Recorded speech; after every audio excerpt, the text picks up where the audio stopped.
ఎవరి యాక్టింగ్ అయితే రాయిలాగా ఉంటుందనన్నారో అదే వ్యక్తి సౌత్ ప్రిన్స్ ఎలా అయ్యారు?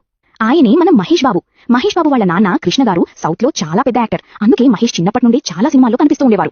1999లో మహేష్ బాబు రాజకుమారుడు సినిమాతో హీరోగా ఎంట్రీ ఇచ్చారు. ఇందులో ఆయన పక్కన ప్రీతి జింటా కూడా ఉంది. ఆ తర్వాత యువరాజు, మురారి, ఒక్కడు లాంటి సూపర్ హిట్స్ ఇచ్చారు. 2006లో పోకిరి సినిమా తీశారు. అది ఎంత పెద్ద హిట్ అంటే హిందీలో సల్మాన్ ఖాన్ దాన్ని వాంటెడ్ గా రీమేక్ చేశారు. ఆ తర్వాత మహేష్ బాబు ఒకవైపు ఖలేజా, దూకుడు, బిజినెస్ మ్యాన్, శ్రీమంతుడు లాంటి హిట్స్ ఇస్తూనే మరోవైపు ఆగడు, బ్రహ్మోత్సవం, స్పైడర్ లాంటి ఫ్లాప్స్ కూడా చూశారు.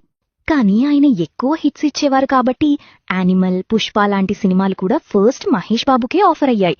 కానీ బిజీ షెడ్యూల్ వల్ల ఆయన వాటిని రిజెక్ట్ చేశారు. స్పైడర్ లాంటి ఫ్లాప్ తర్వాత భరత్ అనే నేను, మహర్షి, సరిలేరు నీకెవరు లాంటి సినిమాలతో మళ్లీ బ్లాక్ బస్టర్స్ కొట్టారు. అయితే మహేష్ బాబు యాక్టింగ్ ని చాలా మంది ట్రోల్ చేసేవారు. ఎందుకంటే ఆయన లుక్స్ అండ్ ఎక్స్ప్రెషన్స్ అన్ని సినిమాల్లో దాదాపు ఒకేలా ఉంటాయని. కానీ స్క్రిప్ట్ సెలక్షన్లో మాత్రం ఆయనే సాటి. గుంటూరు కారం సినిమాలో కూడా ఆయన బాగానే చేశారు. ఇక 2027లో రాజమౌళి గారితో ఆయన సినిమా రిలీజ్ అయితే రాజమౌళి గారు మిగతా యాక్టర్స్ లాగే ఈయనతో కూడా అదిరిపోయి యాక్టింగ్ చేయించి మహేష్ బాబుని పాన్ ఇండియా స్టార్ చేశారు.